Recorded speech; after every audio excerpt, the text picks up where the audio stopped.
All right, y'all, I'm just going to go straight into reading this article and then we'll discuss it. Millions of Americans now face greater danger this hurricane season after the Pentagon abruptly shut down a key program that delivers crucial storm data. As of June 30, the federal government will no longer process or share data from the three weather satellites that predict hurricanes 10 to 12 hours before forming. Experts are concerned that the loss of satellite data could impact every storm approaching the U.S. East Coast and Gulf Coast regions, where more than 60 million Americans live and rely on accurate, timely hurricane forecasts. The loss could lead to delayed storm warnings, less accurate hurricane models, and reduce evacuation time for people. James Franklin, retired National Hurricane Center branch chief, told News Nation there are going to be cases this year when certain warnings are delayed because of this. It might mean that evacuations getting delayed and you could lose loss of life because of this. In May, officials released a forecast for 2025, predicting a 70% chance of an above average hurricane season with 13 to 19 named storms.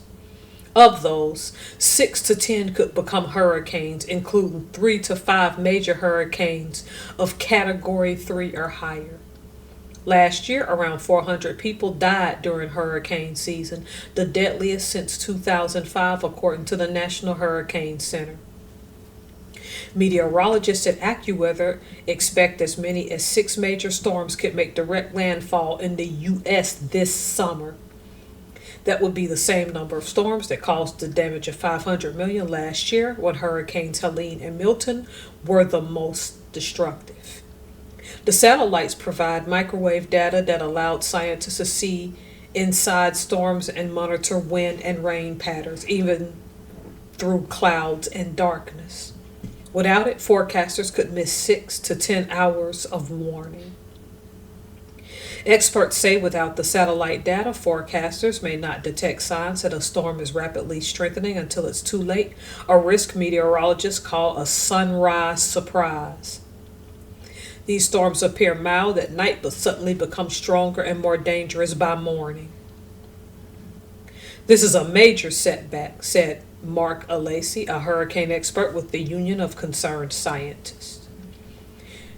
We will no longer be able to say, okay, this storm is definitely undergoing rapid intensification. We need to update our forecast to reflect that. The data stream was officially terminated on June 27th.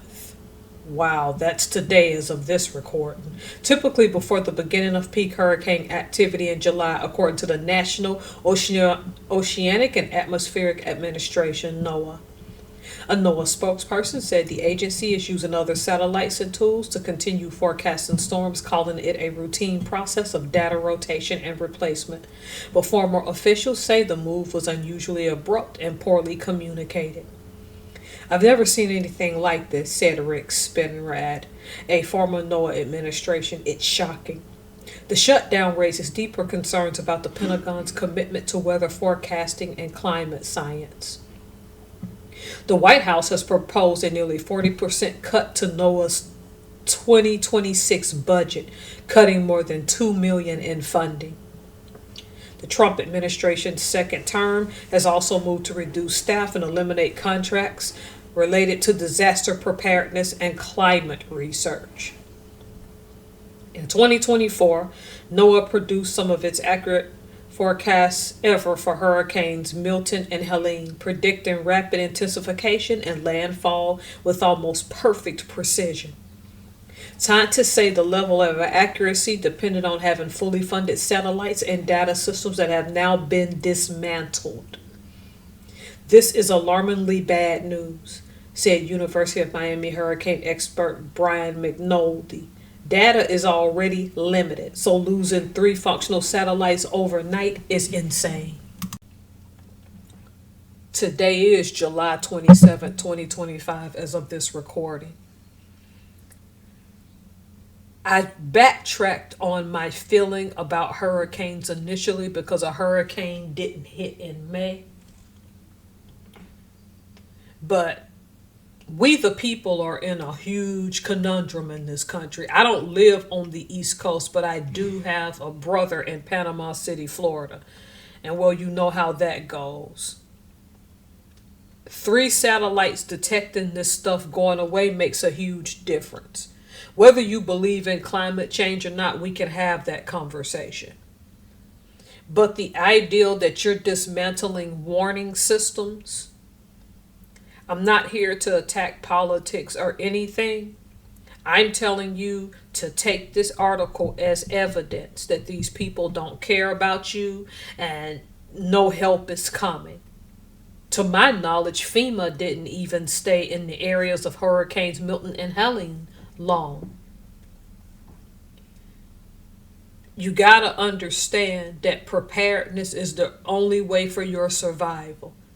And to now look for weather patterns and look for signs when you live in certain areas and look to your community to help each other.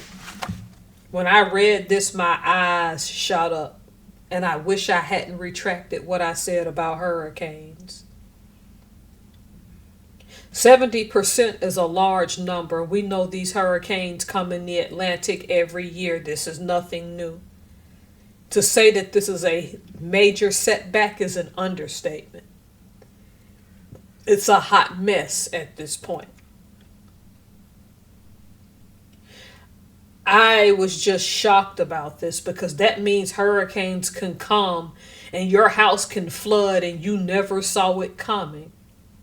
Now, that could be a bit of an exaggeration, but what I'm saying is at the same time, by the time you catch half of them, you won't know they're coming now to evacuate in a timely manner.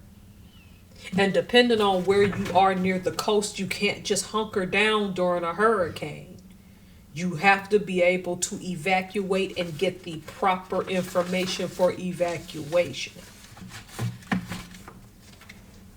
This article could be wrong, but I don't think they're exaggerating. This isn't a good thing. And for them to say summer, we're in the summer season right now. If you haven't started preparing, it's not too late to go get yourself a bug out bag, fill it with some essentials. If you have to have certain medications like your inhalers, or you have to have like your insulin, get that, get you some supplements, have some energy bars, get a big bottle where you can go fill up water, maybe something for hygiene. You're going to have a book bag and bug out and be ready to move. This is the worst thing, one of the worst things I've heard for us in the United States this year so far. If you live in these areas, you can't play anymore. You're going to have to pinch pennies if you have to, but get a bug out bag and be prepared to move. All right, stay safe out there. Y'all take care.